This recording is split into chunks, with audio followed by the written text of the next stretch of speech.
Good evening, everyone. I'd like to call to order the August 18th, 2011 meeting of the Board of Trustees of Johnson County Community College. And I'll start by entertaining a motion. We need to amend the agenda, and I'll just refer to collectively to the amendments that I'm proposing. One is an addition to the Management Committee reports and recommendations involving construction manager at risk services for the Culinary Center. The second is an additional amendment to the Management Committee reports and recommendations involving our official newspaper. And the third is the removal from the Human Resources reports and recommendations of Board Policy 411.01, the non-discrimination policy. I will move those changes. Second.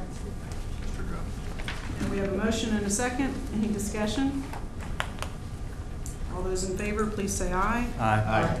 Opposed? Motion passes. And with that, we'll begin with the Pledge of Allegiance.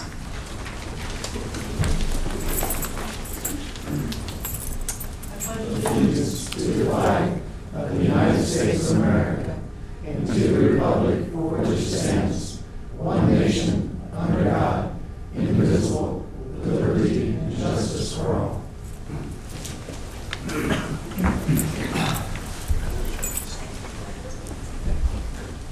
And I'll defer to Terry Schlicht for our roll call and recognition of visitors. This evening's visitors include Mr. Richard Schroeder and Ms. Anne Armand.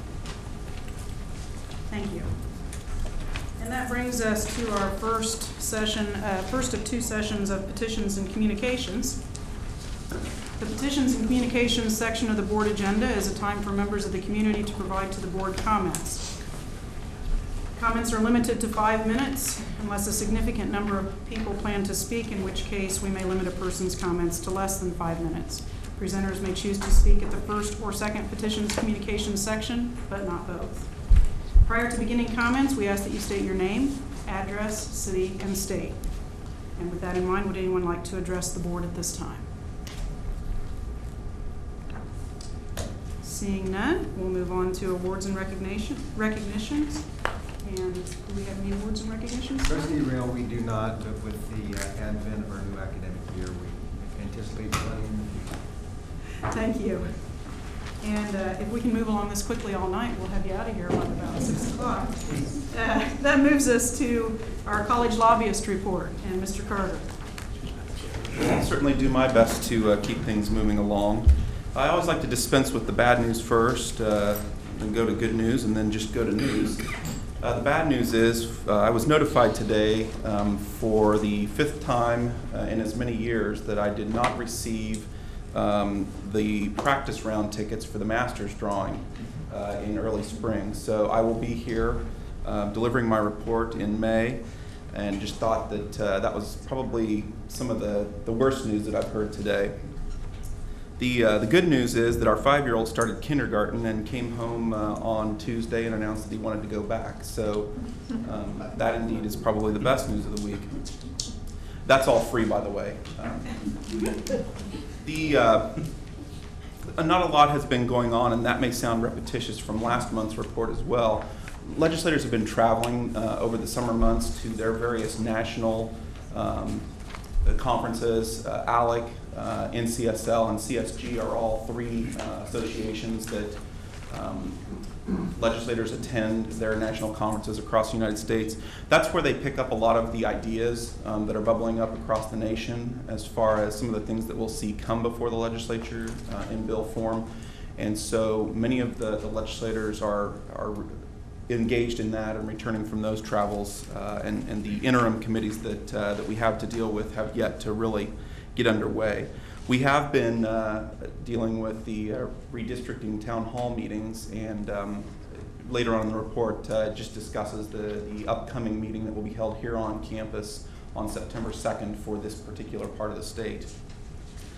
I put a lengthy diatribe, if you will, about the tax discussion and the tax policy debate that will ensue, and it's beginning already, and we're beginning to see bits and pieces in the national news as well. So it's not just in our state. However, the governor has made it very clear that he intends to engage in a very robust tax policy debate, and we're anticipating considerable change being proposed. The House is still intent on not renewing, or I should say some House members are still intent on not renewing the 1 cent sales tax that was passed a couple of years ago. I say not renewing because we're now past the point where we could actually pull that back. I suppose it's possible, but we're now up on the 3rd year where some of that money comes off and the rest of the 1 cent stays to pay for the transportation plan. That will be an interesting part of the mix, as will the governor's intent to reduce or eliminate personal income and corporate income tax. Again, will be a significant shift in the way we think about how we get our revenue in the state of Kansas and what that means for the overall economy, especially since we're now towards the end of the week where the markets are on their way back down and pundits are predicting yet another recession. This will all be taken into account as legislators engage in that dialogue over the course of the fall and into the legislative session. You add to that mix the Senate Bill 1, which is still out there, which contains what I call the Tabor Light or the look-back provision, where expenditures are capped at a threshold year and are not, the state budget is not allowed to go beyond that amount in years where there is a surplus. Those dollars are returned through income tax rebates or reduction in income tax liabilities. Those are all significant pieces of an equation that we've really never had a dialogue at the legislative level before, and I think you will begin to see comments in the paper that are at the far end of the spectrum on both sides.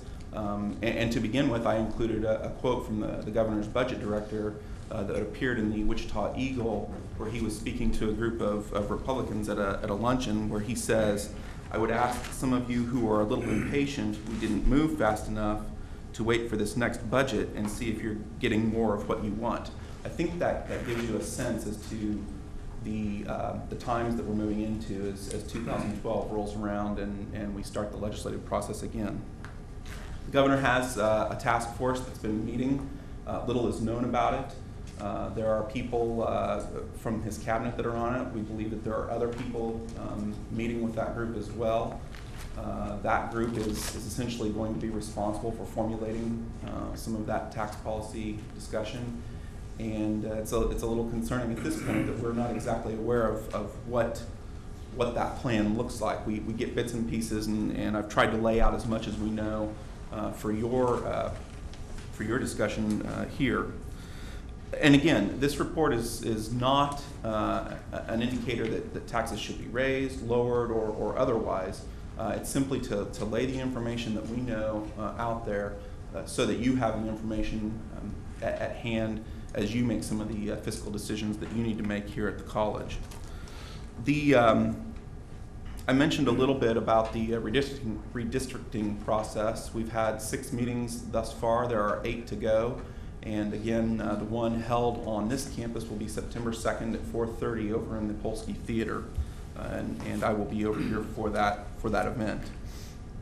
I expect that particular session to be more about some of the state and local districts, rather the state districts versus the congressional districts, although that will be a big portion of what the meeting is all about. The Board of Regents has just completed their annual retreat. It's something they do every August. For the first time in a number of years, or at least as many folks can remember, the governor attended a portion of the retreat. With the appointment of 3 new regents, I think he wants to assure folks that he is aware of the role that higher education plays in the economy and training the workforce. They spent some time talking about raising the academic standards at the institutions. And I think the reason that that's important to us is that if the discussion of increasing admission standards begins to take a foot, that could mean additional students at the community college and technical college level. And I'm not sure how well positioned the technical colleges and community colleges are at that table at things like the retreat that just occurred. The university presidents come in, they have a day to meet with the board. It's important that if we're going to be talking about a system and a system that is impacted by some of those decisions, that everyone will be at the table. And I'm sure Dr. Callaway may have some additional comments about that as it relates to the Association of Community College Trustees. The last thing that's on your report, and I have a couple of other comments before I close, is that Congress is on its summer break. You've probably been to some events where some of the delegates have either been holding town hall meetings or been at various functions.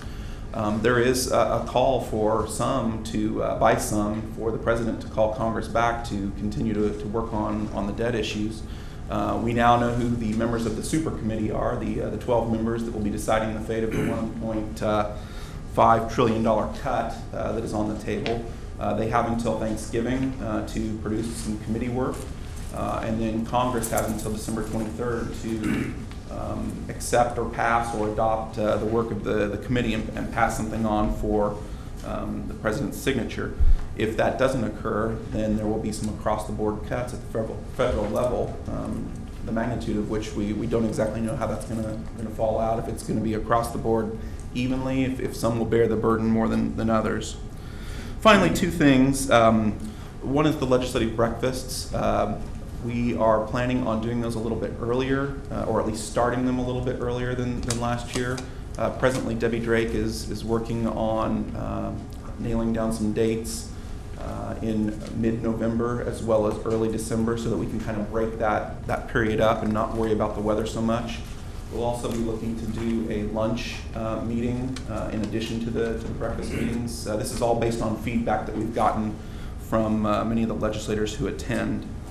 And then finally, and so we'll get those dates to you the minute we know what they are. And then finally, some things to consider that this board may want to consider, that we submit a request to the Board of Regents for a legislative proposal dealing with the official notice. Trustee Rail mentioned the paper issue, the official notice issue. That is something that we've dealt with here in the past. It's been a bill at the legislature. We may want to take a more aggressive role on some form of, whether it's electronic notice or addressing that issue, because it is a problem specifically in this area, but across the state as well, as many papers are changing the way they do business. So I would stop there, Madam Chairman, Mr. President. Thank you. Does anybody have any discussion for Mr. Carter?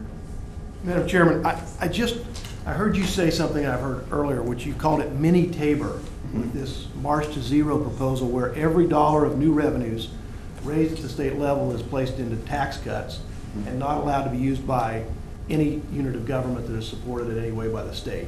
That is our understanding. And I've heard it called mini Tabor and Tabor Light. Tabor, as I recall it, was to limit government growth in spending to the growth in either the net income of families in Kansas or the gross state product or something. But it allowed growth to serve people, whether it's a bigger population, a needier population, more students, or whatever. The March to Zero plan is not mini Tabor or Tabor Light. It is maximum Tabor or Tabor Heavy. It would eliminate the ability to spend 1 penny more on any government service if that's imposed at the local and state level. So I don't want us to miss the boat and call it mini Tabor or Tabor Light. It is worse than anything proposed in the past. It eliminates the discretion of local units of government and elected officials potentially to determine what spending needs there are. If our enrollment goes up 2,000 students, we can't spend a dime more if the legislature imposes that on us. So I just think it's important that we start now understanding and explaining and educating the folks that this plan, which sounds like it's all wonderful tax cuts, which we all love, means we don't spend a dime more on social service needs in Kansas, prisons in Kansas, roads in Kansas. So I will never call it mini Tabor again. Once I've thought it through, I will never call it Tabor Light. And am I right in that general analysis of what is intended? I think that is the general intent, and I think that there are some mechanical changes that are in the works right now with that program that make it more restrictive even yet. There is no percentage of growth, as I understand the way the bill is currently written. So I think that's a fair assessment. And making sure that doesn't apply to local units of government where local citizens have entrusted us to spend the money wisely, I think should be the #1 goal. I don't think it's a good public policy for the state, but to protect this college or the city you live in or whatever, it needs to be examined very carefully. Any other discussion for Mr. Carter? Madam Chairman, if I might? Yes. Just to provide a couple of additional items to Mr. Carter's presentation. The community colleges also had a day, if you will, with the regents as part of their retreat. And in fact, I represented as the chair of the President's Council this year, along with 3 other colleague presidents, represented our college and the rest of the association at the retreat as well. We had a very, very robust conversation with the regents related to our articulation and transfer issue. We had some very, very good conversations around the importance of that. One of the things that was really interesting, I think, for the first time we had the Regents staff agree that the students who graduate from Johnson County Community College and then move on in the transfer way to the universities are outperforming using Regent data. Our students, when they leave us and move on to the universities, are outperforming local students in their junior and senior years. And we had a very, very robust conversation around that and the importance then of how we deal with articulation as a whole. Former trustee of our college, Fred Logan, who's now regent in waiting and will be moving into that regent's role very, very soon, in the next several weeks, I guess. There's a confirmation committee hearing in 2 weeks, I believe. Right. And has been appointed by Chair McKechnie to serve as the regents, as he described it, umpire, working with the community colleges and universities. But at the end of the conversation, Chairman McKechnie informed both the community colleges and the university CEOs that, in fact, they have 2 main goals, and they didn't place either higher than the other. But one of their goals is to hire the president for Emporia State, very important issue. Goal number 1A or B, but certainly equal, is to finally solve this articulation transfer issue, to make sure that transfer community colleges students is clear and seamless. And he was very clear in his, Chairman McKechnie was very clear in his comments that this is goal 1 for the region. So I think it's great news for our students, great recognition for our faculty as a result of some of that discussion around the good work that's happening on the part of our faculty to help support our students be successful. Vice Chair Emmert shared a story of his days as he described 50 years ago. He was a student at Independence Community College, and he said he remembers as a student back when he was at Independence Community College that the whole discussion around articulation and transfer was alive and well and very robust. And he said, here we are 50 years later, now I'm a regent, and we're still talking about it, and we haven't found a solution. And his commitment was, we're going to find the solution before I leave the Board of Regents. So, side conversation after the meeting with Regent in Waiting, Logan, is we're going to get this one done this year. So I think we had a long conversation as well around this is not a destination, it's a journey. Once we find good, clean articulation, it's just the first step in making sure that we never fall back to where we were. But I think it'll be good news for Johnson County students and community college students across the state. It's a major accomplishment to have the Regents say this is what is our highest priority. So, it's been a long, arduous road just to get to where we are. I know Dr. Reinhardt represented us on the statewide committee last year, and I'll be representing the college this year now in the new group that'll be taking on the task in phase 2. So we're going to continue to put our skin into this one, but I think we're going to see some good solutions for our students. But it was really nice to hear the Regent staff talk about the success of our students once they get to the university level. It's heartening to hear that there's such a commitment. Maybe it'll finally get done. At the end of the day, it's the students who are paying the price for lack of articulation, and certainly, at the end, it's about student success, and so we need to make sure the emphasis is where it should be. So hopefully they'll follow through on the commitment and we get it done. Well, it's in the public record now, so. I think, thanks to Mr. Carter, it's also on the governor's agenda too, so we continue to push that every way we can, so they get it from all points in contact. And I'd be remiss if I didn't recognize former trustee Mitchelson, who spent a significant amount of time during his tenure on the board and also on the board of KACCT, because this was near and dear to his heart, and I know continues to be, watching from probably at home on TV, so recognize his good work. Anything else for Mr. Carter? I just want to announce that Trustee Stewart and I strongly support higher academic standards for the University of Kansas men's basketball team. With that, thank you for your report, Mr. Carter, and for your good works as always. The next item on our agenda is the budget public hearing, and tonight's meeting is set aside for the public hearing on the 2011-2012 budget for the college, and so I'll open that public hearing. The same rules will apply at the public hearing as apply during our petitions and communications period. That is, any comments are limited to 5 minutes unless we have a significant number of people who wish to comment, in which case we may limit it to less than 5 minutes. Just a reminder, if you do wish to make any comments, this is an opportunity to speak as to the budget. This is the budget hearing, and we would like to limit any discussion to that topic. So with that in mind, do we have anyone who would like to address the board regarding the budget? And seeing none, I'd like to invite Don Perkins to take the podium, and I'll close the public hearing and ask Mr. Perkins to be available to answer any questions from the members of the board. We'll vote on this recommendation when we get to that recommendation during the management committee report and recommendations, but at this time, if there are any questions or discussion from the board members for Mr. Perkins, this would be an opportunity to present those. Madam Chair, as a new person on the block, I called Don this morning and had spent some time with him on this, and I just want to make sure it's on the record.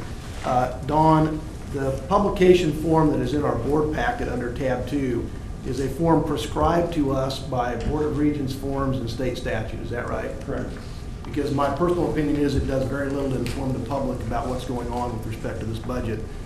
It's almost indecipherable when you compare last year's actual to this year's budget. And so I think to the extent citizens feel like this doesn't tell them very much, I feel the same way. We have put out much other information, including the budget workbook that Jerry got me a copy of, that explains it to lay people in terms citizens can understand.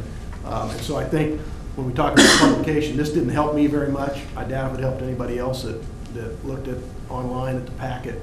But we do put out a lot of information that shows exactly where our money comes from and exactly where it goes. Thank you, Don. And I think the one thing it does do is there at the bottom, it does spell out the amount of tax collected under the mill levy, and you can see that we're about $4 million less tax collected for proposed 2011-12 versus 2009 and 10's budget. So that part it does spell out, but I've always struggled with trying to read this and figure out what's going on. You have to go to the detail, which is on our website, and we publish. So I'd just like to make a comment that, as Trustee Stewart indicated, it is evident from the summary that's in the board packet that what the tax levy is, and this board has followed through on its commitment to hold the tax levy steady and not raise the mill levy. And it is due entirely to the important good work of President Callaway and his team that we've been able to do that and to maintain the level of learning and teaching that we have going on in the classroom while not raising the mill levy during these difficult economic times. And certainly they're to be applauded for their good efforts. And we'll make every effort to continue to maintain the mill levy where it is, and at the same time maintain the level of quality of education we have here at the college. So thank you for your good work as well. Thank you. I would like to just say one thing very quickly. But this summary sheet reflects information on a series of pages behind it, and this is what we call the legal budget. It's provided to the state and the county, and it has two primary purposes. One is to provide certain restrictions on our spending, and the other one is to set the mill levy. So those are what we're accomplishing today. Any other questions for Mr. Perkins? Thank you very much for your good work.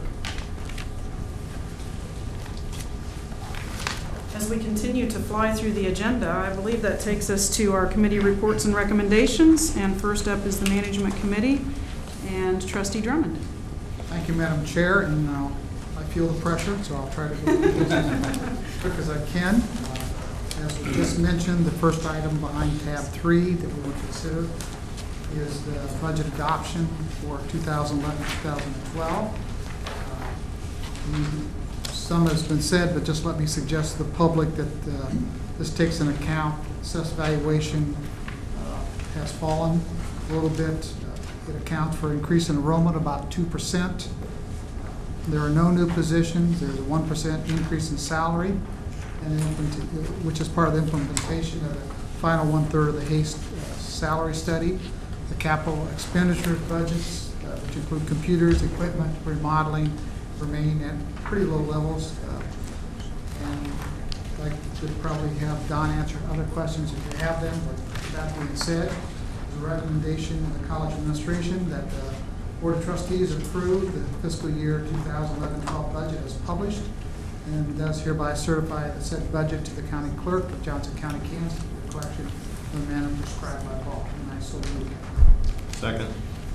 We have a motion and a second. Any discussion? Madam Chairman, if I might, just a couple of items I want to point out. One is with this budget, according to a report I saw by Dr. Sobczak and his team, we will be spending in our next fiscal year approximately $3,000 less per FTE than we did 3 years ago. But we're seeing increases in retention and student success. That's, I think, in many ways, as you intimated, due to the good work of our budget team, our budget unit heads, and maybe most particular our faculty in the classroom, our counselors and the like. To have those kinds of reductions, in many ways, we've planned for some of these reductions and we've gotten well ahead because of Trustee Stewart and others who kind of had their finger on the pulse of what was going on in the economy. We've been able to kind of weather our way through this storm. I think we probably have at least one more year of really difficult budget times. I don't think we're through it yet. Hopefully it's only one more year. But the good work of the folks who are inside this college, the people who make a difference, our faculty, our budget team, everyone in Joe's team, certainly everyone sitting around the table has had a part in all of that. To look at that kind of a reduction in cost per FTE is a pretty significant testimony to the good work of the folks here at the college, and certainly your leadership as board members. So we thank you for that. It's not been an easy time, and I think the times aren't going to get any easier. But we've continued to weather the storm and maintain as best we can a good, strong, long-range financial plan team. So, I think we continue to be in as good a shape as we can be. Congratulate the team. And I would echo that as well. It's always difficult to do more with less, and we've been asking the college to do more with less for about 3 years running now. And so I often find that true talent rises to the surface when you make that challenge, and that certainly has been the case. So everyone's to be commended for their efforts in that regard. Madam Chair, I just might echo some of the comments. As all of you know, we instituted a new approach to the budget this past year, and the budget you see reflects that process, and it was an arduous, difficult challenge. It was a new way of doing business, if you will, and our leaders stepped up to that, and all the budget areas stepped up to that, and I think we have a really strong budget in terms of efficiency, effectiveness as far as how we're spending the dollars. And I think we'll continue to see very strong results in student success, which is what we're all about.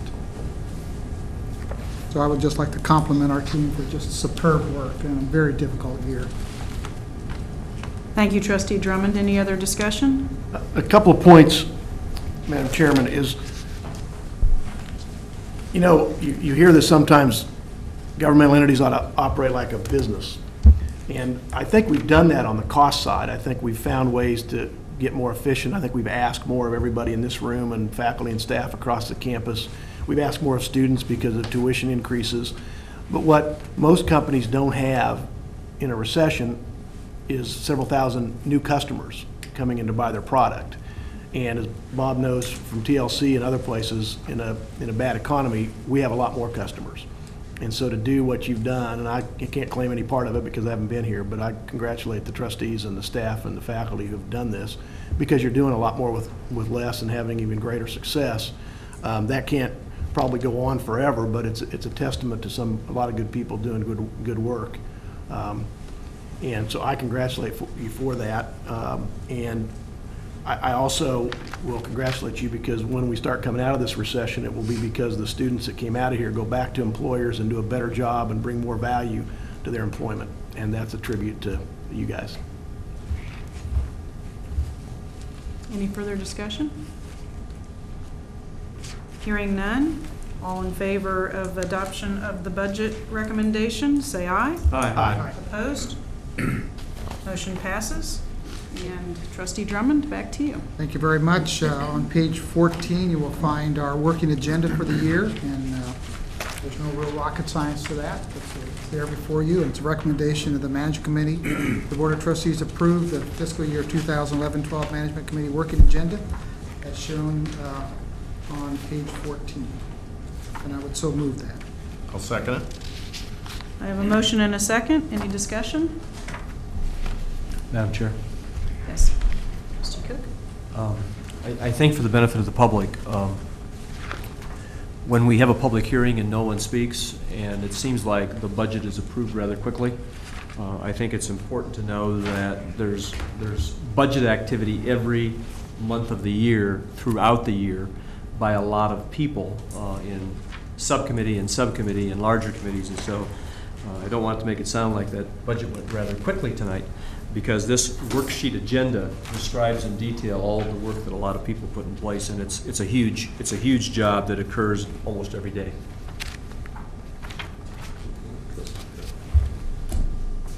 Good point, Trustee Cook. Any further comments or discussion? Hearing none, all in favor say aye. Aye. Opposed? Motion carries. Thank you very Trustee much. The next is on page 17, our KU Regent Center lease agreement. We've had this collaborative relationship with KU for many, many years.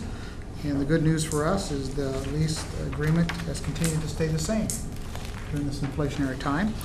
And it's a good deal for us, it's a good deal for KU, and certainly a good deal for our students. So it's a recommendation of the Management Committee, the Board of Trustees accept the recommendation of the College Administration to approve a lease agreement with the KU Regent Center for the use of classrooms from August 23rd, 2011 to May 18th, 2012 for a sum of $30,000, and I would so move that. I'll second that.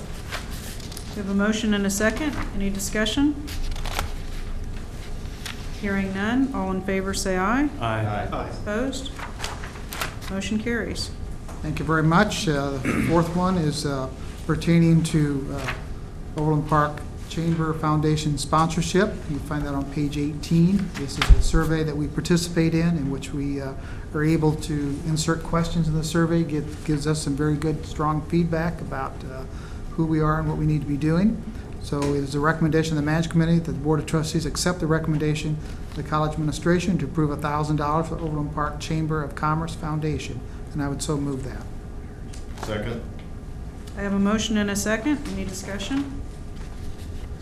Hearing none, all in favor say aye. Aye. Opposed? Thank you Motion very, carries. thank you very much. Fifth item pertains to another sponsorship, Shawnee Mission Medical Center, Women's Health Symposium. It's a recommendation of the Management Committee. The Board of Trustees accept the recommendation of the College Administration to approve $1,000 for speaking of women's health at Shawnee Mission Medical Center. And I would so move that. Second. Motion and a second. Any discussion? Hearing none, all in favor say aye. Aye. Opposed?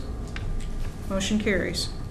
Thank you very much. Next motion pertains to plumbing fixtures, which is part of our energy efficiency measures that we talked about this past year, and you'll see implementations of this throughout this year. But essentially, we're buying a boatload of fixtures right now, and we'll be replacing old fixtures across the next year, and we'll find energy savings. There's a payback of about 13 years for all of this, so it'll help us as we move down the road. So it's a recommendation of the Management Committee.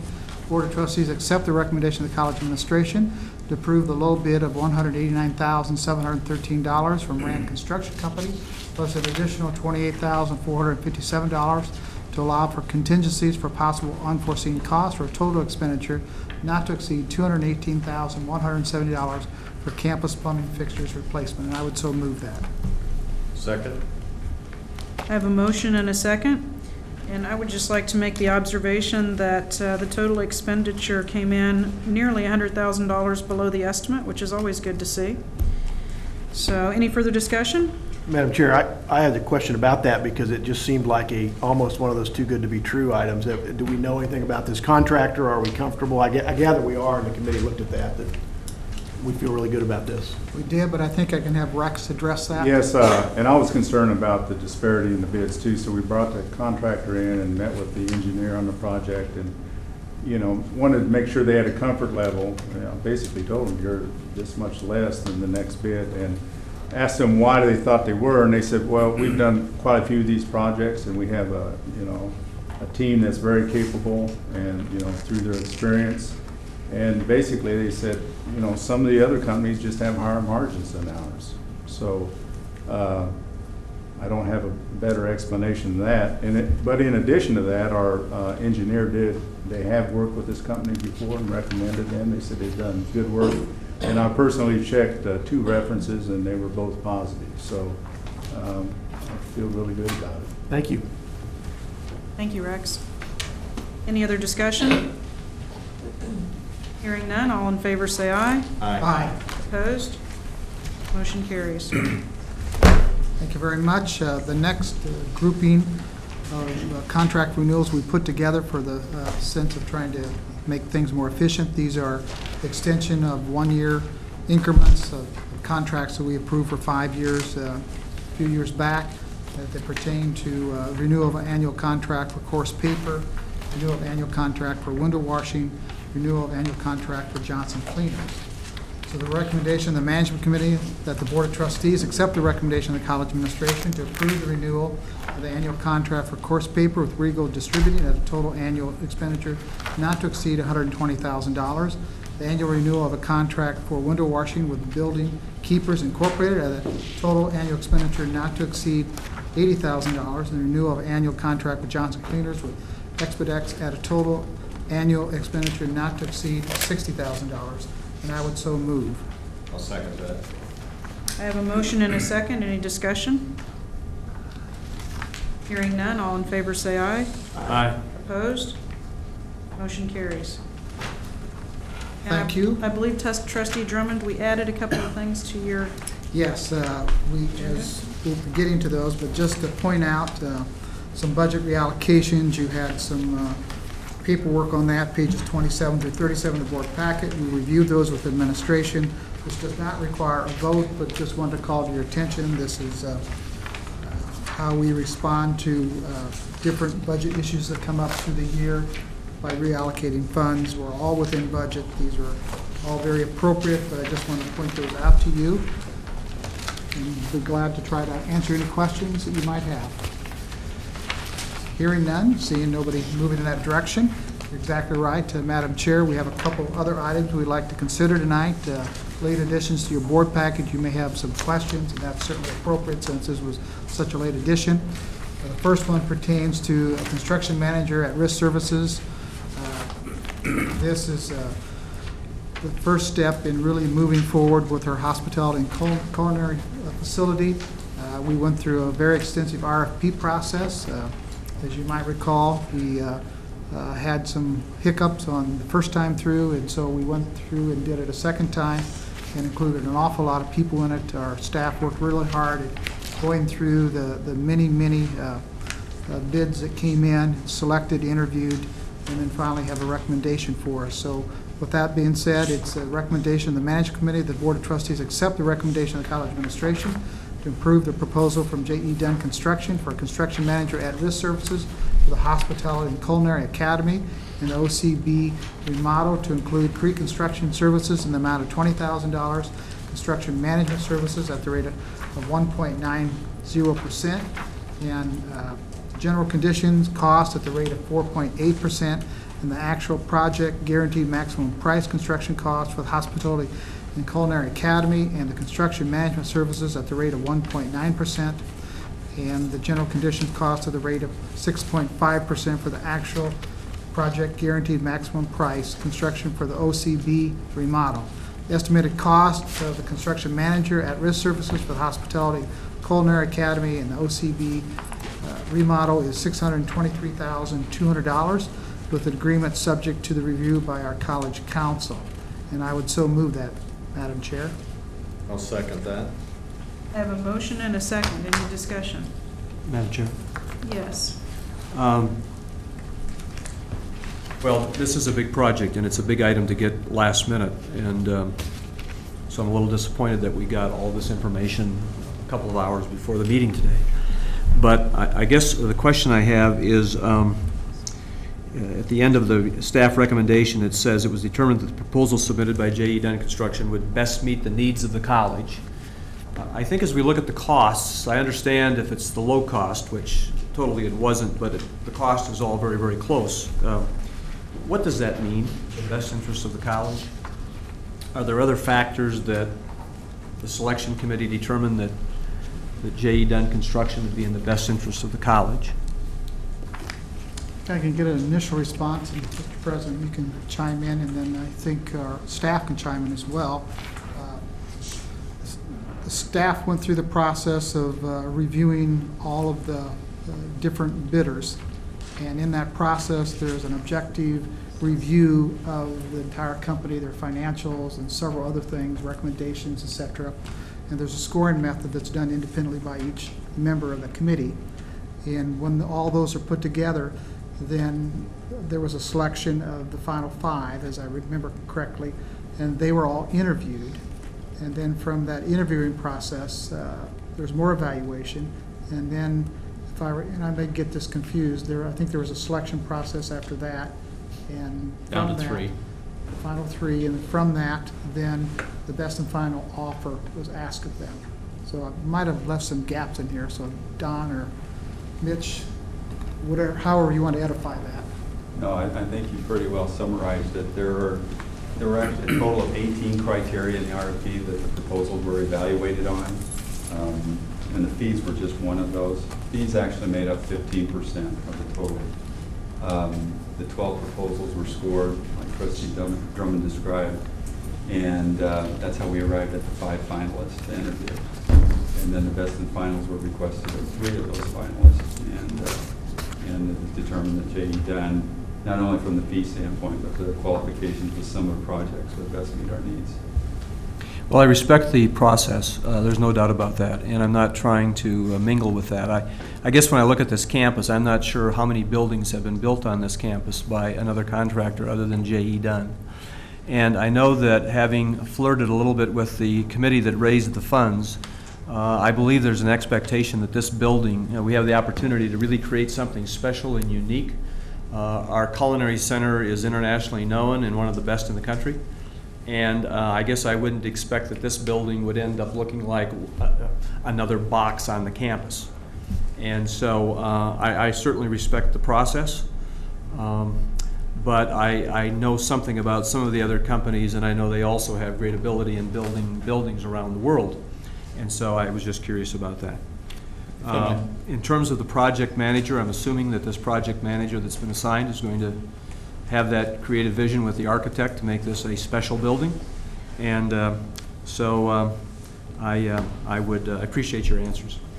Madam Chairman, if I might, Trustee Cook's question. Yes. I can Trustee Cook, you hit it right on the head at the end of your comments as far as making this building very, very special. The role of the architect is absolutely prime, related to where we go with this facility and making sure that it meets all the needs as you just very eloquently described. The challenge, I think, you know, in the past for our institutions, we've tried to match building to building to building, and I think your description is pretty accurate.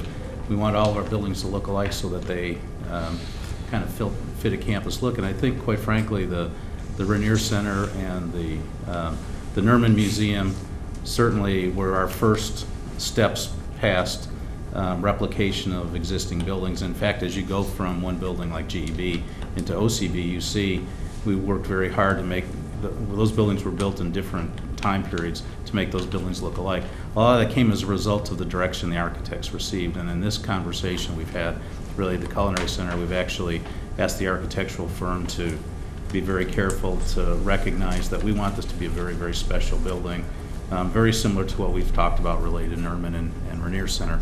The contractor, the general contractor who then carries out the work, really basically carries out the work as designed by the architect. And so, you know, they basically follow the guidelines that have established, as you know, in that kind of that environment. So I think, you know, as with previous buildings, not all buildings on this campus were built by J.E. Dunn, but a good portion, you're right, you know, the work has been done by Dunn. We have others who've built buildings here, though. Just like we've had a lot of similar work done by our engineering firms across the campus and oftentimes by our architectural design. In this case, we have a new architect or a different architect than has done some designing for us in the past, and a new engineering company. And I think, you know, Dunn's job will be now to carry out the direction that comes from those architects to create the best possible building, and one that's very unique. And I think, you know, we're kind of in a different place than where we were maybe, you know, in the 70s, 80s, and 90s. And so I think you'll see a building that's very unique, very much attuned to the kind of the issues you described, some of the fundraising folk want us to look at. So, Mr. President, if I could, you might explain a little bit about the approach with the construction manager at risk in terms of how that works for the public. That doesn't mean necessarily that somebody builds a whole building, but right.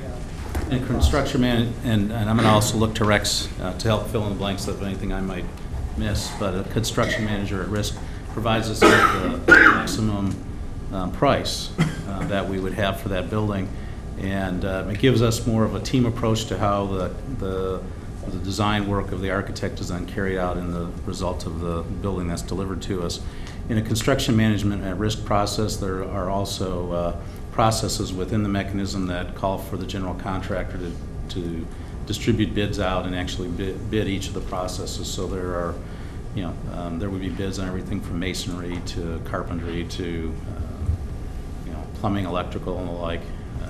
And so Dunn's job will be to kind of manage all of those mechanisms within the situation. One of the things construction management at risk allows us to avoid is the whole dynamic of change orders, and which can become exceptionally costly to an entity like ours if you go with purely the low bid process. Oftentimes when you in a pure low bid process, you might spend millions of dollars on change orders, on general tweaks that may happen as a result of confusion that comes out of the architectural services. This gives us the ability to guarantee to the board a specific maximum price. We always want to come in below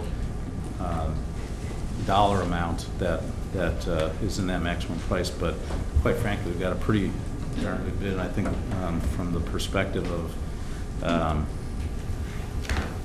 you know, because of the nature of what's going on in the environment of construction management, there's not a lot of work out there. We're still getting great, you know, great price on a building, much better than probably we would have seen 5 or 6 years ago, because the contractors and both the generals and the subs are very, very hungry for good work. So this is a great project. I think part of what we need to always assure is that we hold the architects' feet to the fire, because they're the ones who design some of the most effective pieces of this, and then, you know, they work as a team with us in a contract to deliver good buildings. But let me turn to Rex and see, Rex, if I missed anything on the CM at risk. I think you did a great job. I think the important thing to remember is that we have a guaranteed maximum price, so we know what our budget is. It's not going to exceed that, and we avoid a lot of change orders. So those are very important factors to consider in that construction delivery method. Chair. Yes. Trustee Stewart. Yeah, Jerry, I had recommended that we build it and make it look like a big chef hat out there to be a little more unique.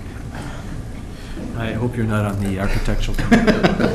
No, but I did participate in the teleconference today with the management committee and with the committee that recommended this, and they'll tell you I grilled them pretty good on this. We did have 70 firms that were extending the offer to bid on this project, and 12 of them bid. This is a result of a few weeks ago or a month ago where a local contractor was not aware of this, and we went back and reopened and had them redo the bid. So I think it was a fair process. I guess Dunn must get a lot of the buildings around the community because their buying power and their ability to do the jobs. But they are the lowest one that met all the RFP requirements, and they built a number of the buildings out here. So I was comfortable with it, but I grilled them pretty hard on how they got to that. And particularly, I know the change orders is where the money's made, and we, to make sure we don't have change orders, or at least very few change orders where they have that opportunity to get their profit on that. So, but I'm comfortable with where we're at and what the committee's done. Rex, excuse me, Trustee Stewart, I think it's important for Rex to explain the bidding process if J.E. Dunn decides to bid on any piece of the work. Yeah, that bidding process is called self-performing by the construction manager at risk, and they have an opportunity to bid on whatever service they can provide, as Dr. Callaway mentioned, masonry, concrete, carpentry. But when they bid for that self-performance, they go through our process here at the college through our purchasing department. So it's bid out just like any other commodity or any other bids that we perform. So it's very above board, and it's just a good process. So there's really no opportunity for them to have an advantage in any way. Thank you. Madam Chair, I just want to mention, I congratulate the college on reaching out a second time to the construction community and relooking at how we do our bids, because the 12 firms that responded are demonstrative of the fact that we have a great number of great construction companies in the Kansas City metropolitan area. I mean, this list is the cream, but it's a lot of very good companies, and you're going to leave some good companies out in that. But I think the key factor here is that we reached out a second time to make sure we touch 74 different companies who might be able to give the taxpayers the best number. And the process that you went through sounds like a sound one to me, and so I'll support the recommendation. Thank you, Trustee Musil. And I would just observe that, you know, obviously the process that Mitch has described that allocated, I believe you said 15% to the cost, and the other 85% was for intrinsic things like how well they could do the work. And I once had a very wise man say to me, I'm not such a rich man that I can afford to buy cheap things. And this is one of those times where that is very appropriate. You get what you pay for. And J.E. Dunn has a reputation in the community of doing good work, and I'm heartened to hear that when we are protecting the taxpayers' dollars, we're not just taking the cheapest number, but the company who can do the best job. And so I have tremendous confidence in Mitch and Rex and their team to come up with the best person for the job, and I trust that that's the case here. So, any further discussion? Hearing none, I believe we still need to vote. All in favor say aye. Aye. Opposed? Motion carries. And I believe you have one more recommendation. One more, Trustee. Madam Chair, and not going as quickly as I hope for all of you, so but we'll try and get through this last one quickly. As some of you may know, that Sun News publications closed this week, and you might recall that we voted that they would be the college's official newspaper. That can no longer happen. So as part of our conference call today, we talked about other options, and after discussing the few options that are there, and there aren't very many options, in fact, there's not a good option. It's the recommendation of the Management Committee that the Board of Trustees accept the recommendation of the college administration to designate the legal record as official newspaper of the college, and that publication constitute legal notice on the behalf of the Board of Trustees. And I would so move that, Madam Chair. Second. We have a motion and a second. And I would just mention that I think we're all a little bit saddened by the closing of Sun Publications. They've represented the voice of Johnson County for many, many years, and as Trustee Drummond mentioned, in some ways, we have the lesser of no other evils in what we've elected to do here, but it's a sign of the times, I think, and what's happening with published media. So with that, any other discussion? Yeah, Yes, Madam Trustee Chairman. Stewart. Mr. Carter mentioned in his report that he's going to address the legislature or legislators to maybe bring forward new legislation that would allow us to consider posting it on the website as sufficient legal notice. And now that it's more accepted electronic postings, and it's getting harder and harder for newspapers to actually survive, I think that needs to be addressed. So this next legislative session, hopefully he'll have some success with that. But even though it's not accepted as a legal publication, we do put it out on our website, so it is out there for the public to see. Trustee Cook. Thank you, Madam Chair. Should we consider a second publication as well from a timing standpoint? And I realize we wouldn't publish twice, and I don't know how many issues we have that the time expedience of a notification wouldn't be delayed by the legal record publishing date. I know some governmental agencies do list two just as an alternative for flexibility. I do agree the legislation needs to change because it's kind of absurd to know how many people are subscribing to any of these newspapers anymore. And I appreciate your comment about the website, because I think from the public standpoint it's important to have that there for the general public. But I just ask it as a question. Would it be to our advantage to have two official legal publications? It may not be an issue. I just asked a question. Other than spending more money, I don't see. Well, it wouldn't be spending more money. You'd still just publish one. You'd only have one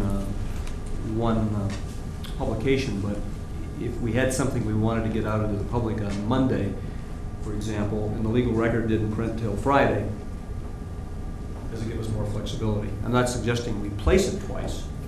I think the answer to that might be the absence of other alternatives, but Julie? There are a few, but they all tend to publish midweek. So I don't think we pick up, it wouldn't be like a Monday to a Friday. It would be a Tuesday to a Wednesday. Okay, call the question.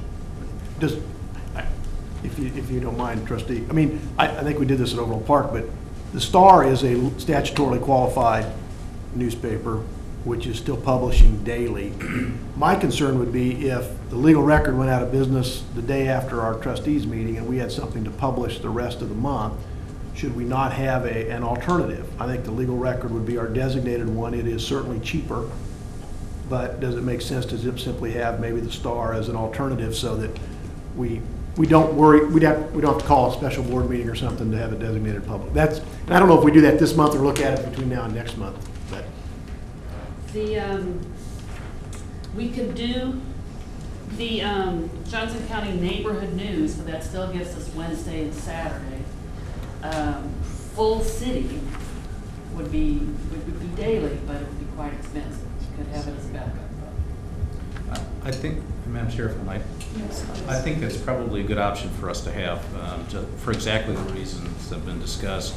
The reality of life is the Sun newspapers are not the only publication that's in distress, and I don't know all of the details. We've not looked at obviously the financials for the legal record, but because they're not, in essence, it's just, we go out and buy the ad, and so it's kind of that kind of back and forth. But I think in this environment, it's probably not a bad idea to have a backup, and it certainly will keep us from a place where we would have to, at the very, in kind of a time of moving things through the budget, like have a backup that we can fall to. So I think it's a good suggestion, and maybe with the legal record being our first option, and then whatever we might suggest, I think probably as Julie described, maybe using that twice a week Star option as the backup. And as the Star, it's published in Kansas City, Missouri. Does that mean the statutory? No. I think we'd be better off to go with the Shawnee Dispatch or the Gardner or the Lawrence Journal World, which owns the Shawnee's Dispatch. Nothing's going to get a circulation around the entire county. So I guess my bias is not to go to the Star. The reason we didn't bring the Star forward was because it's not published in Kansas or in obviously Johnson County. But It would be the most expensive too. I guess I would suggest, I should have shut up before, that we call a question and let staff look at it and see if there's an alternative that they would recommend that's a Kansas publication. And I believe the city of Overland Park's going through this process now. It'd be interesting to see what they're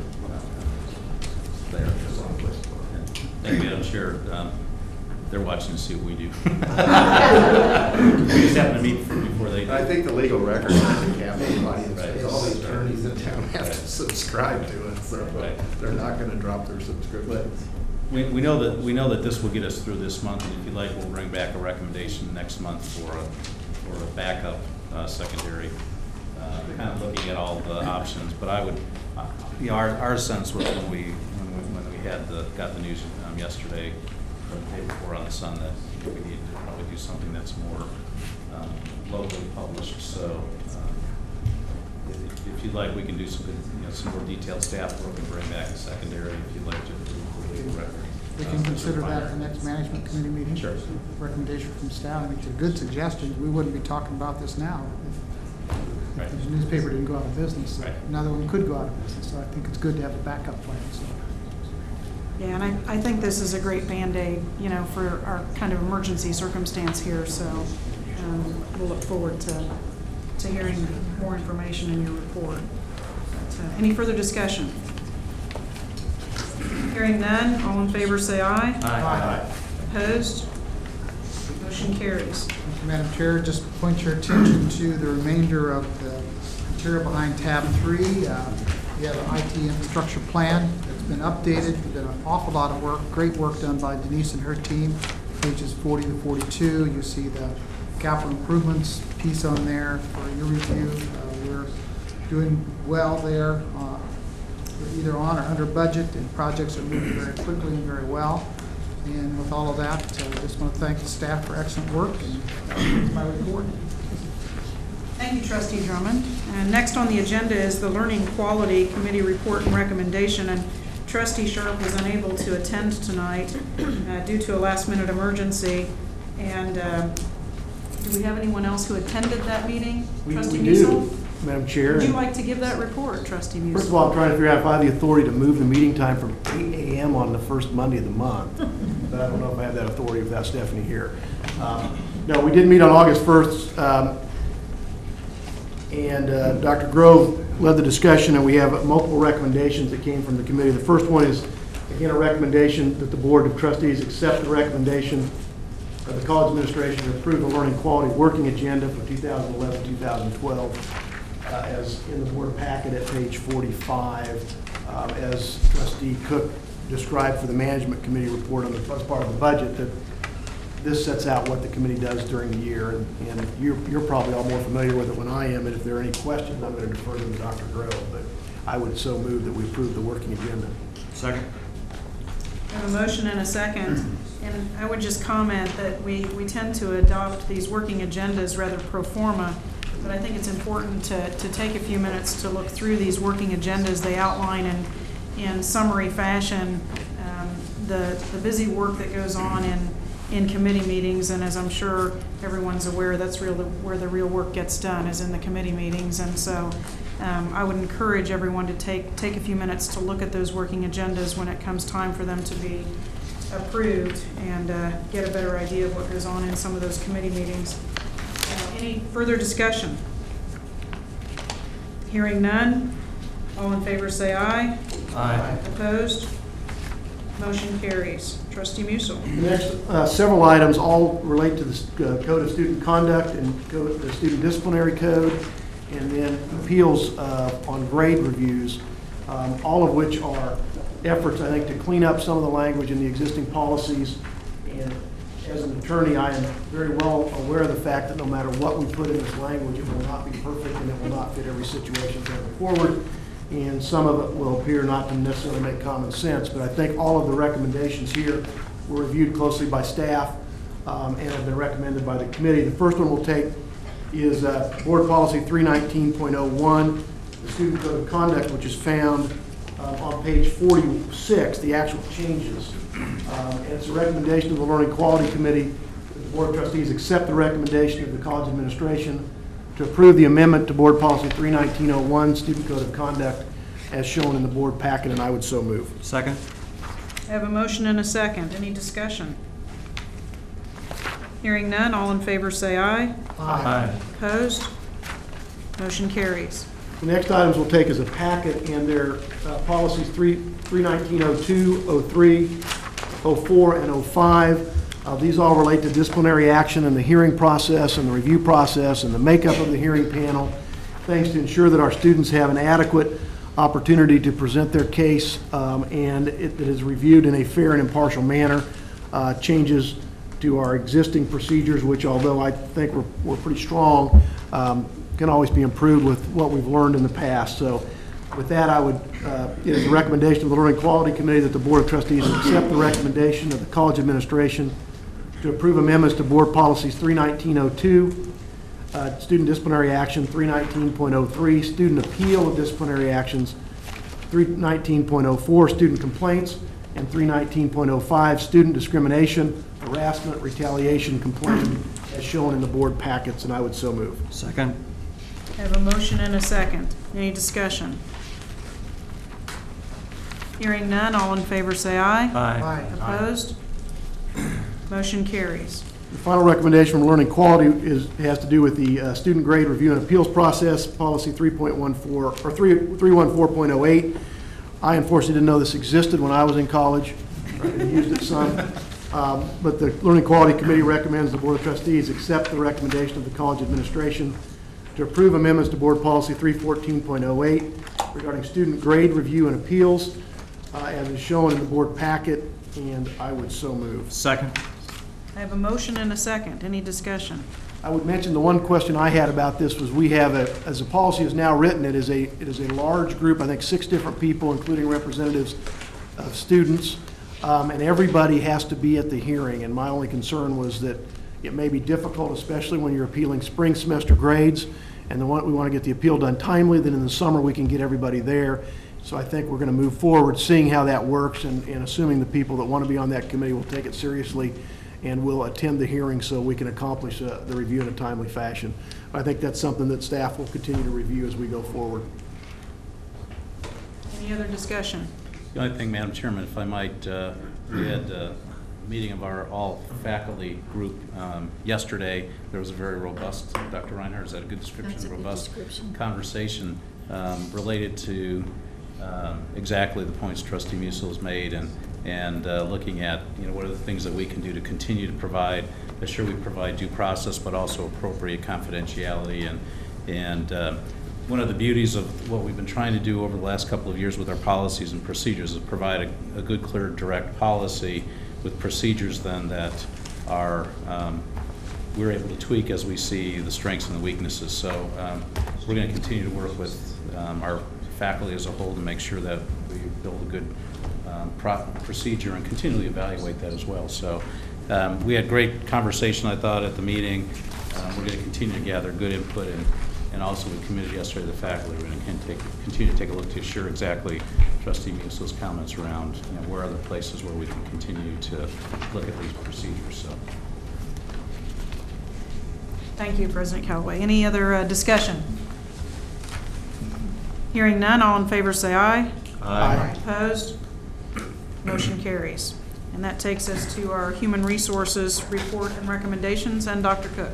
The committee did meet on Tuesday, August 2nd, and we're a little more civil with our time.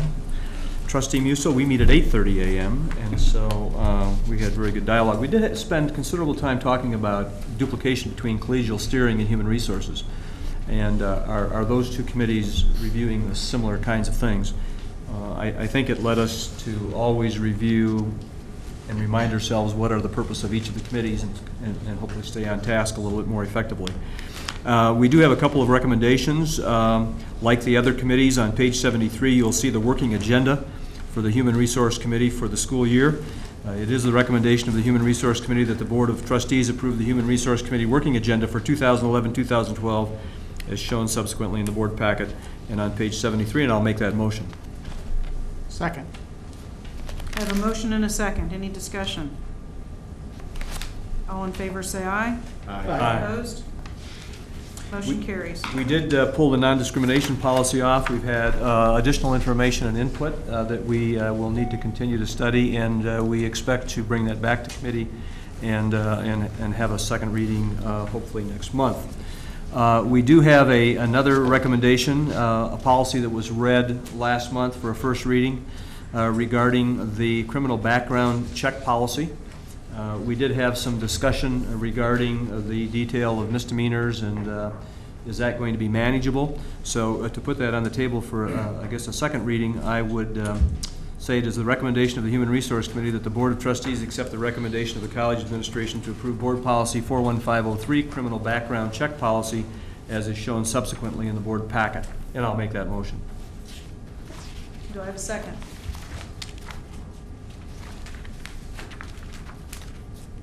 I will second the motion. I have a motion and a second.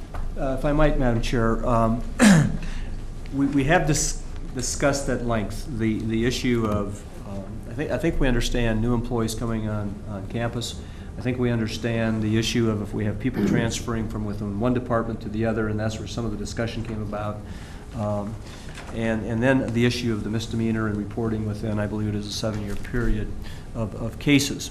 And so some of the questions that you've had is the misdemeanor component manageable?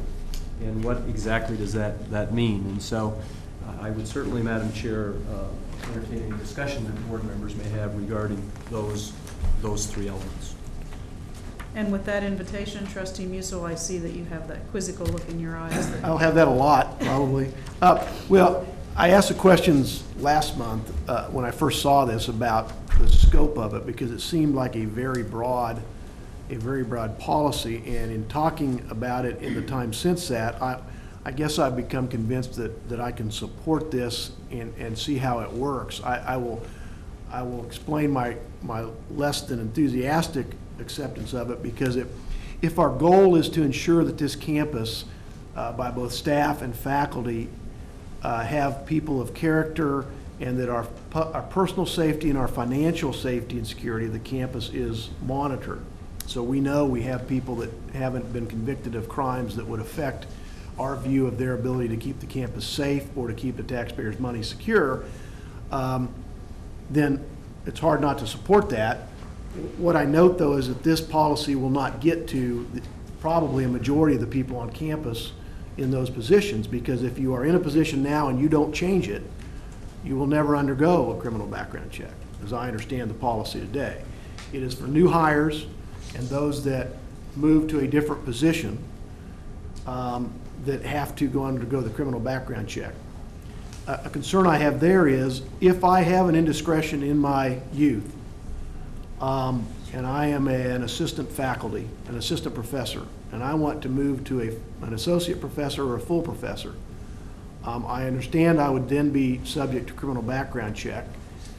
Or if I want to be promoted to a new position, do I want to change that and have that disclosed?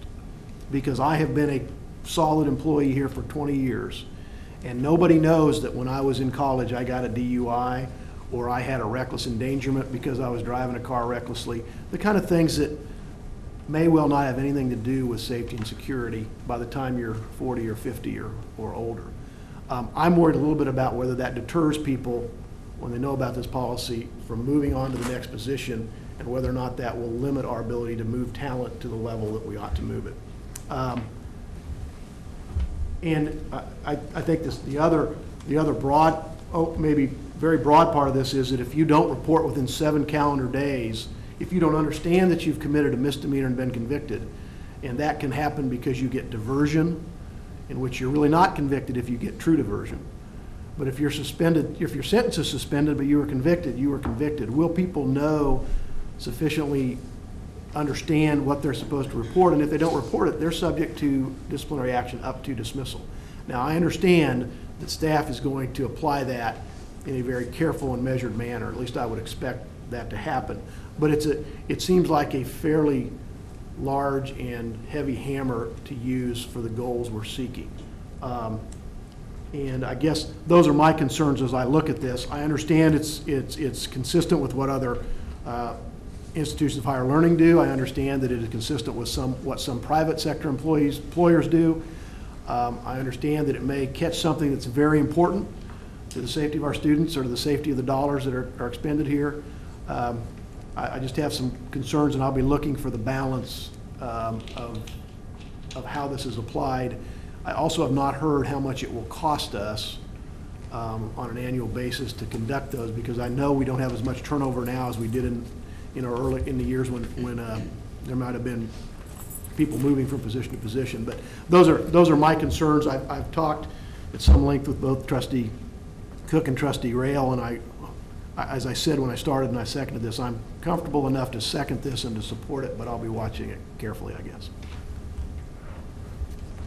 One thing I would like to comment on is, as President Callaway alluded earlier, oftentimes the policy is the foundation upon which the procedure rests, and the procedure implements the policy.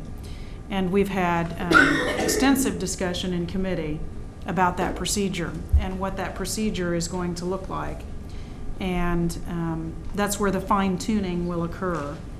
The difficulty in the policy itself becomes parsing out, well, in these circumstances, we would want you to report. In these circumstances, maybe it's not that important, and maybe these promotions you should report and these you shouldn't. And it becomes difficult not only in implementation but enforcement of a policy that has so many different minutiae and different meanderings in the way it's worded. And so the intent here is to create a policy that's easily understood, easily implemented, and easily enforced, with an eye to creating a procedure that allows that flexibility. And clearly, it's not the college's intent, I don't think, to terminate an employee who had a DUI 20 years ago because they're going to now get promoted and that's discovered. And the procedure, as I've seen it, and Dr. Korb may be able to address this as well, is pretty specific in terms of these are the types of offenses that might constitute a failure. These are the types of offenses that might constitute a closer look.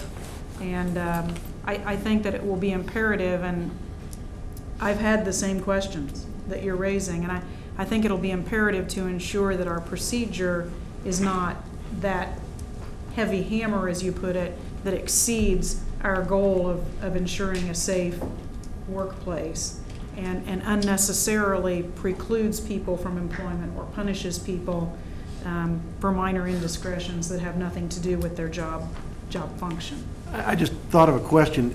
Would our ethics point system or some other place, is there some place where I could anonymously say, I was pulled over for this, and I signed the ticket, or I was, whatever the offense is, to confirm whether or not that's reportable while still keeping anonymity?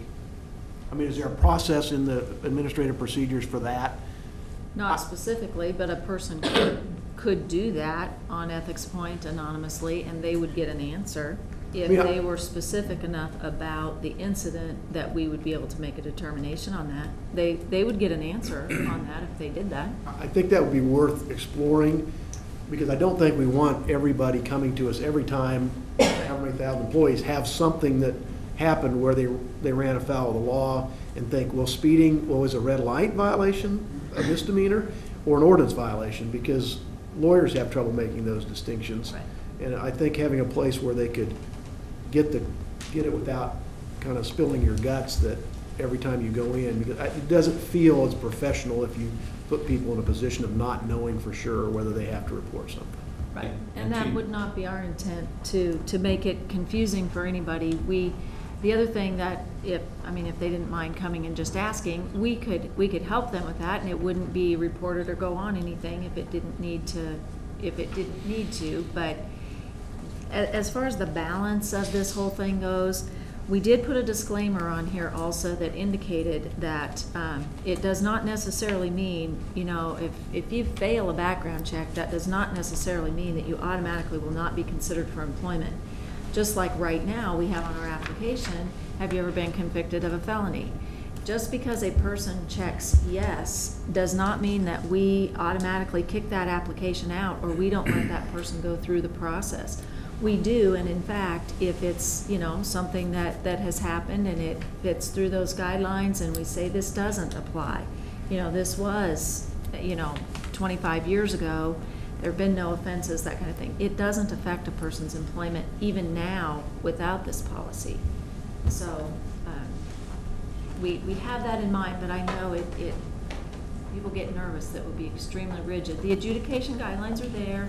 They say what is a pass, what is a fail, but it can be a pass pending review, or I'm sorry, a fail pending review, and then we go back and look at it. If it doesn't have anything to do with the job or wouldn't affect the job or impact the job, then they would fall under that disclaimer. Trustee Musil, to the second half of your question, and it would be possible to do that anonymously on Ethics Point. So an individual who files an Ethics Point question or issue can report their name, or they can do it anonymously, and then they would just need to go back and gather the response. So it is possible to do that, gather that information, and have an anonymous question and response.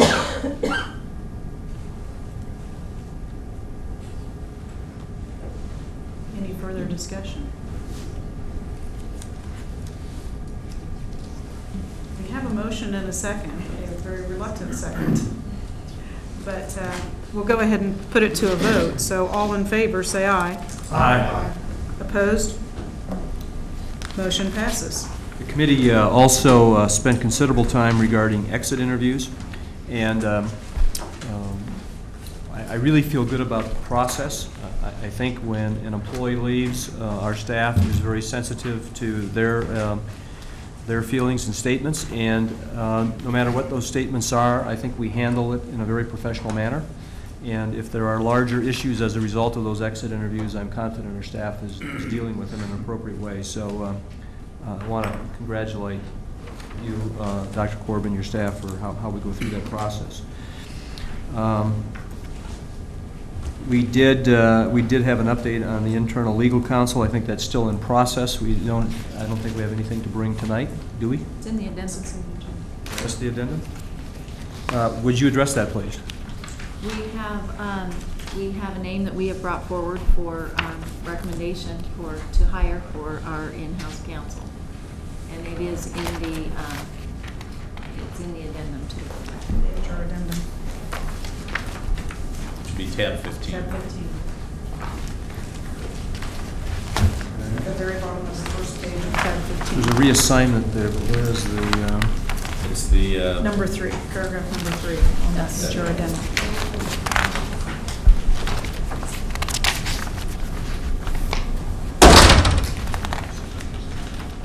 And while Trustee Cook is locating that information, since you raised the issue, I'll just comment.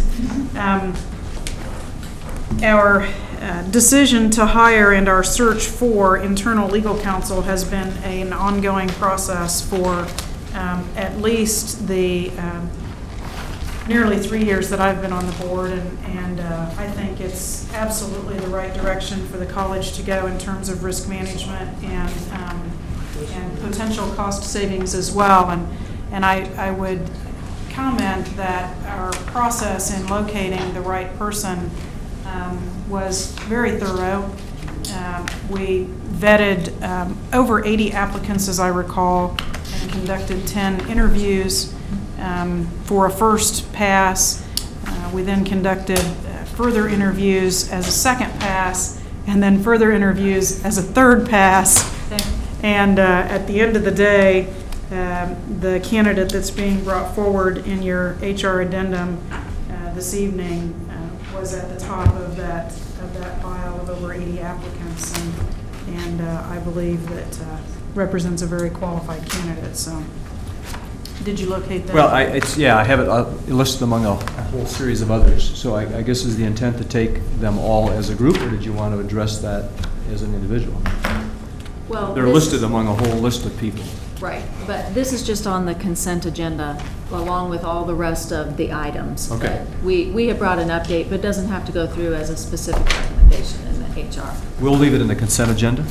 I just didn't see it as a specific item, and I apologize for not looking at that addendum in the detail I should have. To complete my report, perhaps, then, Madam Chair, is we did move into executive session to discuss a couple of legal issues as well, and we'll leave that appointment in the consent agenda where it is. And that concludes my report. Thank you, Trustee Cook. Any discussion for Trustee Cook before we move on? I don't know, rather than wait till the consent agenda, I had the opportunity along with Trustee Weiss to interview the 2 finalists for the in-house legal counsel position, and the process worked very well because they were both very, very good candidates, and I'm sure the administration had a very difficult time picking between the 2 of them, and there was no way we could lose with the quality and the experience each of them brought to the table.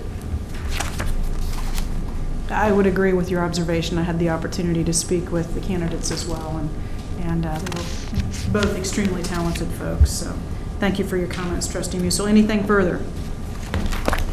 That takes us to the Audit Committee report, and behind tab 6, you'll see the minutes of our meeting of August 3rd. Several things were discussed at the meeting. There were updates on some of the activities and audits that have been underway. There was considerable discussion regarding an audit that was conducted on student club fundraising, oversight and internal controls, just sort of a checks and balances to see where we were on that and to make sure that there aren't things falling through the cracks that we should be taking note of. And there were some recommendations that came out of that audit and some things that will be implemented to ensure that there's no opportunity for allegations of impropriety or anything of that nature. So my compliments to the folks who were involved in that audit. There's also a purchasing card review currently underway to being conducted to determine how we go about issuing and monitoring purchasing card use here at the college, and we'll be expecting a report on that at our November committee meeting. Some quarterly projects were discussed as well.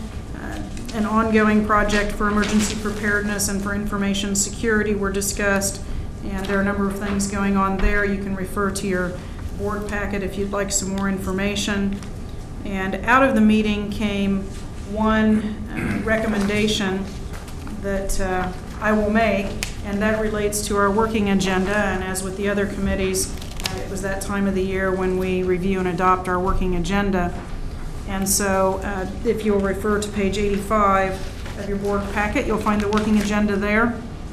And it is the recommendation of the Audit Committee that the Board of Trustees approve the fiscal year 2011-2012 Audit Committee working agenda as found on page 85 of your board packet. And I will make that motion. Second.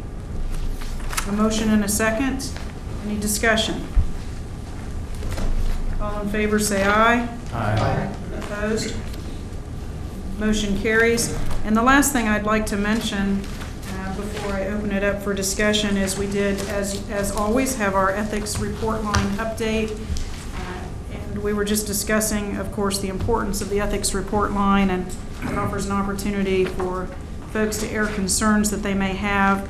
And during the period between May 6th and July 26th, there were 13 reports covering 11 issues. As of July 25th, 4 of those cases were appropriately addressed. 1 was reviewed and found unsubstantiated, and 8 cases are currently in progress. 8 cases covering 7 issues. There was duplicate reporting in 1 case. And I would commend those who take the time to go through those ethics report line reports and investigate those and report on those. And I always have the utmost confidence that things have been thoroughly investigated, and it's always good to see that those works are ongoing and that we're addressing concerns as they arise. That concludes my report, and I'll entertain any questions from the board. Hearing none, that takes us to our president's recommendations for action, and I believe first up is the treasurer's report and Trustee Drummond. Thank you very much, Madam Chair. You will turn on behind tab 7, pages 87 through 97 for the treasurer's report. The report covers the fiscal year through June 30th, 2011. You'll find a very strong, very good report, but I would suggest that it's not final. There are still some adjustments in accrued payables and receivables that have to be made yet, but given that as it is, it's still a very strong report. Just a couple of highlights, and glad to entertain any questions you might have. We mentioned last month that we received a tax payment of $28,457 and change. That's recorded on this report. We also had a forgiveness of a stormwater management project loan of $528,500 by the Kansas Department of Health and Environment. That's reflected here. If you look at page 88 through 89, the total revenues came in at 98.6% of projection, which is pretty doggone good. And what makes me even happier is that our expenditures were at about 91%, which means that we've managed our budgets very, very well. And that's always good for us to do. On the auxiliaries fund, on pages 90-91, you'll see that we were essentially flat from a year ago. There was some growth in some areas and some areas that were down a little bit, but altogether we're in pretty good shape there, and we've made some improvements in some areas, and some others we'll continue to work on. Then on page 97, you'll see the cash balances of various funds, and they show an unencumbered balance of well over $93 million, which is very healthy for us going into yet another challenging year for us. So with all of that, I would suggest that we accept the recommendation of the college administration that the Board of Trustees approve the treasurer's report for the month of June 2011, subject to audit, and I would so move that. Second. I have a motion and a second. Do we have any discussion? Hearing none, all in favor of adopting the treasurer's report, say aye. Aye. All opposed? Motion carries. And that takes us to our monthly report to the board. And Dr. Callaway, I'll defer to you. Thank you, Madam Chairman. I, like Trustee Drummond, would just like to recognize our budget unit heads for their outstanding work in helping us manage the budget this year. As you know, we build a budget that plans for a certain amount of revenue and also a certain amount of expenditures, although we generally hope that we'll finish the year somewhere around the 94% mark in expenditures, recognizing we some budgets that we won't fully spend. For us to finish at about 91.3% is a real accomplishment, and recognition that our budget unit heads understand the budget environment of these days, and that's a really good work. I'd like to recognize particularly Bob Prater and Don Perkins for their great work. As you know, they watch the dollars and the pennies very, very well for us and keep us attuned to where we're at. We do know that as we go through closing, we'll probably creep up just a very, very little bit, but we assume we'll be below the 92% mark by final close, final audit. So thank you to all the folks on the budget side and also those who manage budgets for us in a very good way. Under tab 8 this month, you'll see my monthly report to the board, and I would just point out one or two things. One is that on July 14th and 15th, the college hosted and sponsored the Eastern Kansas Math Education Summit. That was an event sponsored and kind of coordinated by Jeff Frost from our Dean of Mathematics, but also through our Achieving the Dream group, which we now call Dream Johnson County, and congratulate Dr. Kovac and his good work too in helping coordinate that activity. We had a really excellent turnout. We're very, very pleased to have math educators from the K-12 environment, from the community college system, and also from our area universities, and we're very, very pleased to host that event. Also, Trustee Musil earlier in some of his comments related to both revenues and expenditures talked about some of the challenges sometimes we have if we only look at the expenditure side of what we do. And one of the things I'd like to share And your lead-in certainly a few minutes back gives me a great opportunity to kind of talk a little bit about some of the things we're doing in our grants area. We are in the process of developing and kind of reorganizing our grants process into a grants leadership and development area.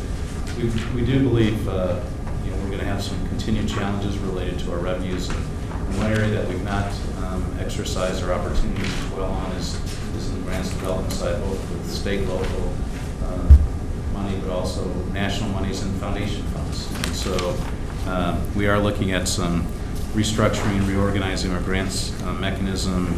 It'll fall under the leadership of Dr. Reinhardt down to Dr. Kovac, and we're very excited about where that might take us, and we give them some pretty aggressive goals to hit from the perspective of raising new grant dollars. And we think that also will help us as we look at opportunities to grow the institution, new program development and the like. I'd also like to introduce all of you to Sheila Maupin, who's our doctoral intern. This term, soon-to-be Dr. Maupin is doing her internship with me. She's a doctoral student from the University of Texas at Austin in their community college leadership program, so she'll be spending the semester with us. And Sheila, welcome. It's great to have you with us, and she'll be attending some of our committee meetings, certainly board meetings and other activities throughout the semester as she's with us. Her career goals are, she hopes, I won't speak for her, but I think leading her towards thinking about maybe a career as a chief academic officer, so she'll be spending some time with Dr. Reinhardt, but somewhere down the line with all the retirees of us old presidents, those opportunities will be available to her too. And in just a week or so, found her to be really very, very talented and bright, and our future community college leadership is bright if she's an example of the folks that we see coming through the pathways to the presidency or chief academic officer roles. Other than that, I'd certainly be open to any questions or comments the board might have related to my report, but I know you've had a chance to see it, read it, and look at it. Be certainly open to any questions you may have. Seeing and hearing none, then under tab 9, we have this month our clinical affiliate agreements. Those are on pages 99 and 100. As you know, regularly we ask the board to consider clinical affiliate agreements. We have 2 of those available for your consideration tonight. First is with Olathe Medical Services Incorporated for clinical experiences for our dietary manager program. The second is with the Kansas City University of Medicine and Biosciences, where we'll be doing some clinical agreements for nursing and the nursing of children. And it's a recommendation of the college administration that the Board of Trustees authorize the college to enter into an agreement with those agencies for clinical experiences for our students as indicated. And those will be for a period of August 18th, 2011 through June 30, 2012. So moved. Second. I have a motion and a second. Any discussion? Hearing none, all in favor say aye. Aye. Opposed? Motion carries. Thank you, Madam Chairman. That would complete my report. Thank you, Dr. Callaway. I'm not aware of any old business. I'm also not aware of any new business that we need to take up. So unless anyone informs me differently, that takes me to our reports from board liaisons, and we'll start with Dr. Cook and his report from the KACCT. Thank you, Madam Chair. We've not met since the new assignments, but we do have a strategic plan scheduled for Sunday, September 11th and Monday, September 12th, up in the northeast corner of the state in Hiawatha country. And then I believe there's also a meeting tentatively scheduled for the 15th, which we might coordinate with the 11th and the 12th. So we're looking forward to that, and I'll try and carry the Mitchelson water pail, although I expect to spill lots on the way, because Lynn really did a nice job and was a cornerstone of that group. And so we'll attempt to pick up the pieces. And that concludes my report, Madam Chair. Thank you, Trustee Cook. And that takes us to our JCERT report from Trustee Stewart. Yes, and I, filling in Lynn Mitchelson's shoes as well on that. He was treasurer of the authority. I attended my first meeting on July 27th out at the K-State campus in Olathe, and Ed Eilert, county chair, is the chairman of that authority, and he conducted the meeting. There were just a couple of minor things at this meeting. I think this meeting was kind of the end of the summer wrap-up meeting, and probably more of the business gets done as we get into later on here in the fall. But they're updating their website, so there'll be a more visual evidence of the authority out on the web. The Johnson County IT department is actually going to do that work for the authority, and that provides cost savings to the authority to get that done, and they have the capacity to host it. So that's underway. And then we had an update on the audit process. It's very important that all the money that the taxpayers put into the authority, that the audits are done, and this audit firm is Allen Gibbs and Hulick out of Wichita, and they've been doing this for a year, and they will be reporting on an audit later on in the year, which would include some of the construction projects that are underway. The money is heavily going into the buildings right now, and so an audit of that to make sure that those proceeds are accounted for, and that the buildings are getting done as they're supposed to get done. So that was the context of the meeting. It lasts about 30 minutes. And the next meeting will be Tuesday, September 27th, at 7:30 a.m. at the Olathe K-State campus. That concludes my report.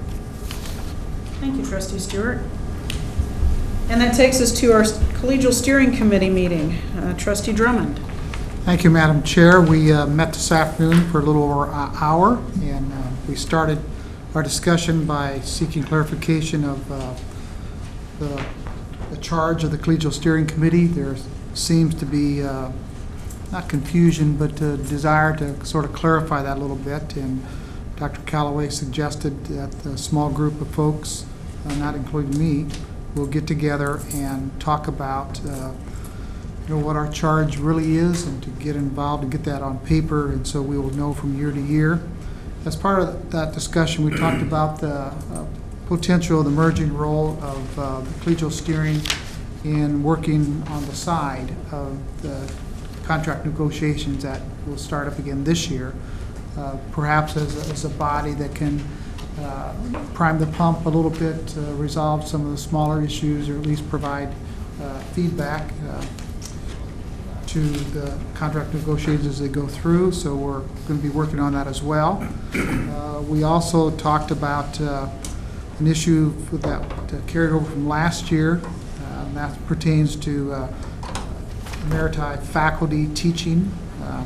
We put that on hold, as you might remember, for this fall, but took that back off the table, and the association brought back the thought that perhaps we should work with this issue this year, get it clarified, make it part of negotiations of the contract going forward.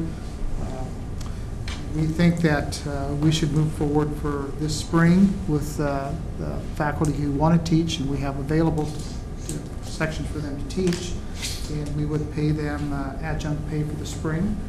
We will have to work with a contract and policy and sort of get that all squared away and have sign-offs and all that.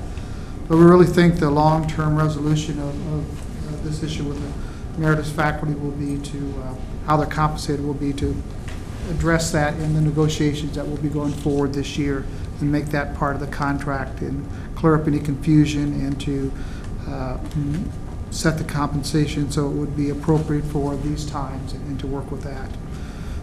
Certainly our goal would be to make that budget neutral for the college, and at the same time be able to take advantage of the rich legacy and history that many of our Emeriti faculty have to bring to us. Their experience to teach some courses that they maybe have taught for 25 years and are very, very effective at, and be able to take advantage of that talent, but at a level we can afford to take advantage of that talent is important to us as well. Be glad to receive any additional thoughts from President or Judy regarding our meeting. Jeff was there as well. So. Yeah, the only thing I might add is I thought we had a very, very good conversation related to some opportunities and ways that we might be able to improve our goals and services around student success, particularly in support of our developmental programs.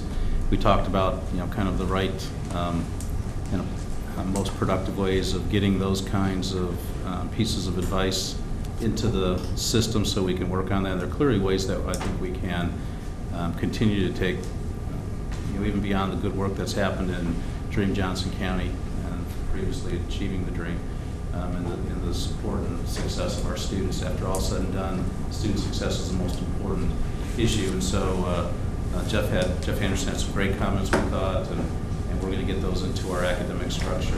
We also talked about the importance of getting those there right away.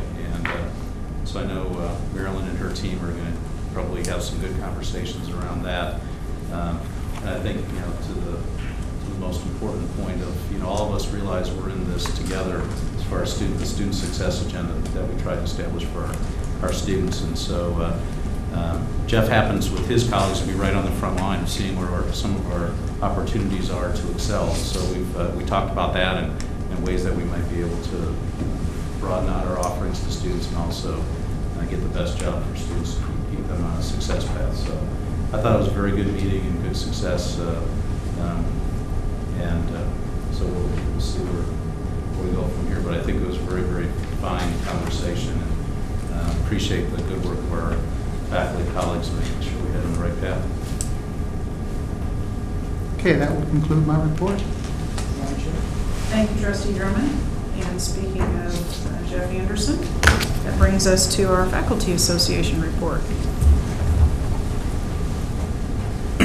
Good evening. When the decision was made about some months back to suspend the emeritus program, at the time, from my perspective, it seemed like a good idea because the reality of it was that the faculty across campus had been seeing benefits and salaries being somewhat diminished or cut or stalled, however you want to couch that. And so we thought it made sense for the emeritus folks to kind of share in that pain, if you will, and kind of level that across the table there. And so it never occurred to me for a moment, actually. I said this tonight at the collegial steering meeting, but it never occurred to me for a moment that the folks who have been teaching on this emeritus contract for the past number of years would be even interested in coming back and teaching at a adjunct rate, because they had been teaching at a pro rata rate for all these years, and now to cut that and go back to an adjunct rate, I thought that would never happen. So next thing you know, this word gets out that we're suspending the program for the year, and people are coming out of the woodwork at me and saying that, I want to teach, and I'll be happy to teach at the adjunct rate. And so I was really surprised when I heard that, and so it kind of forced me to kind of step back and kind of rethink my view on this program, because it seems that if we can get these folks to come back and teach who are I don't know all of them, but I know some of them who are very outstanding in the classroom. And so the idea of getting them to come back and teach at a adjunct rate is a pretty good deal for the college. And so I thought, well, why not try to push that forward then? And so I'm very happy tonight that we're able to reach that agreement, and it's going to be for the spring semester only. And after that, we'll have a chance to step back and actually before that, we'll have a chance to figure something out longer term. So I'm excited about that possibility too. So. Just got a question. I heard something tonight for the first time. I want to make sure I heard this right. Something that Trustee Musil had alluded to earlier in regard to the background checks. The comment was when a faculty member goes from assistant to associate to full professor, would they be subject to a background check or? Okay. I thought that might create a reaction if that were the case, so I just wanted to. If they move from one position to another. Okay. I just want to clarify that.